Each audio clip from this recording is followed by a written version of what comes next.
আমি জান্নাতে চলে গিয়েছি, জান্নাত আমার ঠিকানা হয়ে গিয়েছে, আর জাহান্নাম থেকে মুক্তি পেয়েছি, আমার তো আর কোনো চিন্তা থাকার কথা না। রাসূল সাল্লাল্লাহু আলাইহি ওয়াসাল্লাম বলেছেন হাদিসের মধ্যে, লা ইয়ালিজুন নার রাজুলুন বাকা মিন খাশিয়াতিল্লাহ। রাসূল বলেছেন যে ব্যক্তি আল্লাহর ভয়ে কাঁদে, লা ইয়াদখুলুন নার, এমন ব্যক্তি জাহান্নামে যাবে না, গ্যারান্টি দিচ্ছেন রাসূল। এমন ব্যক্তি কখনো জাহান্নামে যেতে পারে না। লা ইয়াদখুলুন নার রাজুলুন, যেই ব্যক্তি বাকা মিন খাশিয়াতিল্লাহ, আল্লাহর ভয়ে কাঁদে, আল্লাহর নামটা স্মরণ হলে অন্যায় যেগুলো করার কথা ছিল এগুলোর সাথে সাথেই বাদ দিয়ে দেয়, অশ্লীলতার কাছে যায় না, থরথর করে কাঁপা শুরু করে। রাসূল বলেছেন লা ইয়াদখুলুন নারা, ওই ব্যক্তি জাহান্নামে যাবে না। তার মানে এক নাম্বার যে পয়েন্টটা আমরা পেলাম, জাহান্নাম থেকে আপনি নিশ্চয়তা পাবেন। দুই নম্বরে যে পয়েন্টটা আমরা পাবো সেটা হচ্ছে যে রাসূল সাল্লাল্লাহু আলাইহি ওয়াসাল্লাম স্পষ্টভাবে উল্লেখ করেছেন কিয়ামতের ওই কঠিন দিনে, সেই হাসরের ময়দানে কেউ যদি আল্লাহর ভয় অর্জন করে তাহলে হাসরের সেই কঠিন ময়দানে সে মুক্ত পাবে। রব্বুল আলামিন বলেন, ওয়ারাউল আযাবা ওয়া তাকাত্তাআত বিহিমুল আসবাব। আল্লাহ বলছেন যে যখন কিয়ামতের ওই কঠিন দিনে, ভয়ঙ্কর সেই দিনে তার আযাবকে দেখবে, পালাবার আর কোনো সুযোগ পাবে না, বিপদ তখন দেখবে। তাকাত্তাআত বিহিমুল আসবাব, সমস্ত সম্পর্কগুলো তাদের শেষ হয়ে যাবে। রব্বুল আলামিন বলেছেন সেই সময় একমাত্র আল্লাহ রব্বুল আলামিনের ভয় যারা অন্তরে অর্জন করেছে তারা সফলতা অর্জন করবে। সম্মানিত উপস্থিতি, আরেকটা পয়েন্ট সেটা হচ্ছে আল্লাহর গজব থেকে তারা রক্ষা পাবে। আল্লাহর ভয় যাদের মধ্যে থাকবে তারা আল্লাহর গজব থেকে রক্ষা পাবে। আপনি দেখেন ইতিপূর্বে যে জাতিগুলোকে আল্লাহ ধ্বংস করে দিয়েছে তাদের চিহ্ন বর্তমান সমাজে আপনি যান, সে মিশরের মধ্যে, নীলনদের মধ্যে কিছু কিছু জাতিকে আল্লাহ উল্টিয়ে ধ্বংস করে দিয়েছে। এখন একটা সমুদ্র রয়েছে যেখানে মানুষ, আপনি পানিতে নামবেন, ভেসে থাকবেন, সেই সমুদ্রের মধ্যে আল্লাহ রব্বুল আলামিন কিছু জাতিকে উলট করে তাদেরকে আল্লাহ ধ্বংস করে দিয়েছে। রাসূল সাল্লাল্লাহু আলাইহি ওয়াসাল্লাম বলেছেন যে যে ব্যক্তি আল্লাহর ভয় অর্জন করবে তারা কখনো গজবে পতিত হবে না, আর তারা গজব থেকে যখন নিশ্চয়তা পেয়ে যাবে তখন তো তারা সফলতা অর্জন করবে। সম্মানিত উপস্থিতি, তাহলে দেখেন রাসূল সাল্লাল্লাহু আলাইহি ওয়াসাল্লাম বলেছেন যে গজব থেকে নিশ্চয়তা পেয়ে যাবে। আজকে আমাদের সমাজে দেখুন, আমরা সেই মিশরের মধ্যে আপনি যান, যে জাতিগুলো রয়েছে যাদেরকে আল্লাহ ধ্বংস করে দিয়েছে, এদের ব্যাপারে রাসূল বলেছেন লা তাদখুলু আলা হাউলাইল মুআযাবিন, পৃথিবীর মানুষ তোমরা যাদেরকে ধ্বংস করে দেয়া হয়েছে তাদের ওই স্থানগুলোতে তোমরা যেও না। আজকে আমাদের সমাজে যাদেরকে আল্লাহ ইতিপূর্বে ধ্বংস করে দিয়েছে সেই এলাকাগুলোতে আমরা শিক্ষা অর্জন করতে চাই না। ইউরোপ থেকে লোক আসে, আমেরিকা থেকে লোক আসে, বড় বড় ক্যামেরা নিয়ে আসে আর সেলফি তোলে, আল্লাহর ভয় আমাদের অন্তরে নাই।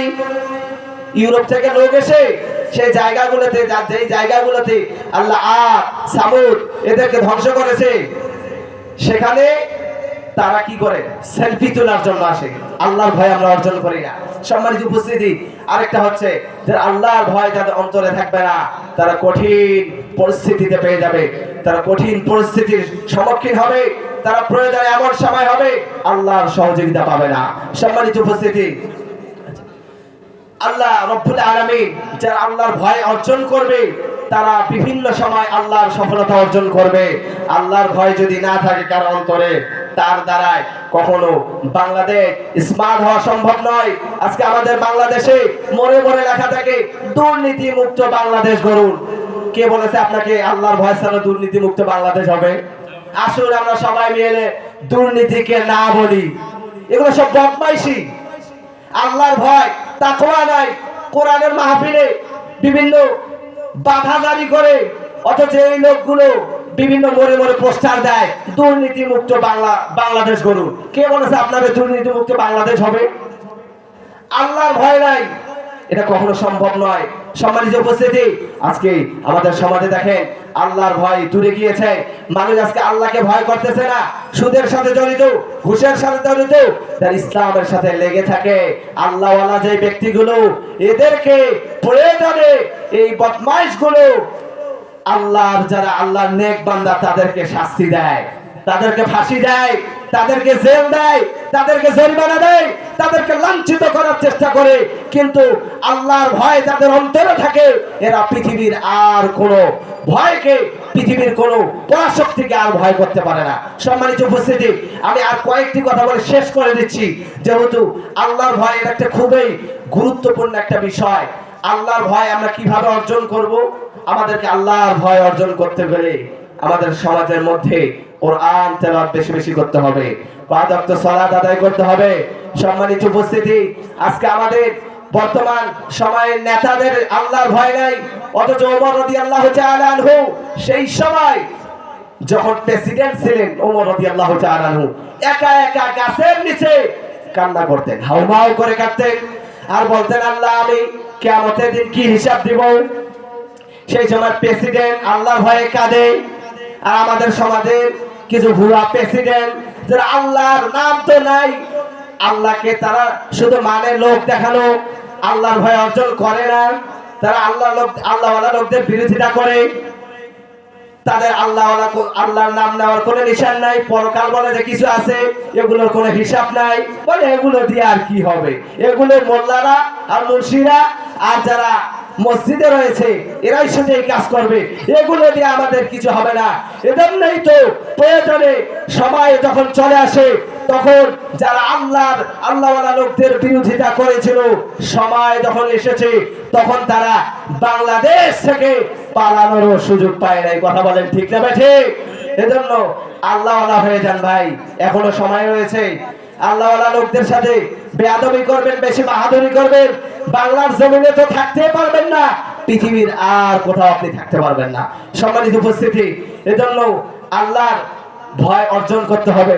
সময় যেহেতু সংক্ষিপ্ত, আর অনেক আলোচনা রয়েছে, আর অনেক কিছু মেসেজ ছিল, আমি আলোচনা করার তেমন সুযোগই পেলাম না। আল্লাহ রাব্বুল আলামিন আমাদেরকে তার ভয় প্রতিটি অন্তরে অর্জন করার তৌফিক দান করুন। আমরা সকলে বলছি আল্লাহুম্মা আমিন। এই বলে আমি আমার সংক্ষিপ্ত আকারে আলোচনা এখানেই সমাপ্ত করছি। ওয়া আখির দাওয়ানা আলহামদুলিল্লাহি রাব্বিল আলামিন। ওয়াসসালামু আলাইকুম ওয়া রাহমাতুল্লাহি তাআলা ওয়া বারাকাতুহু।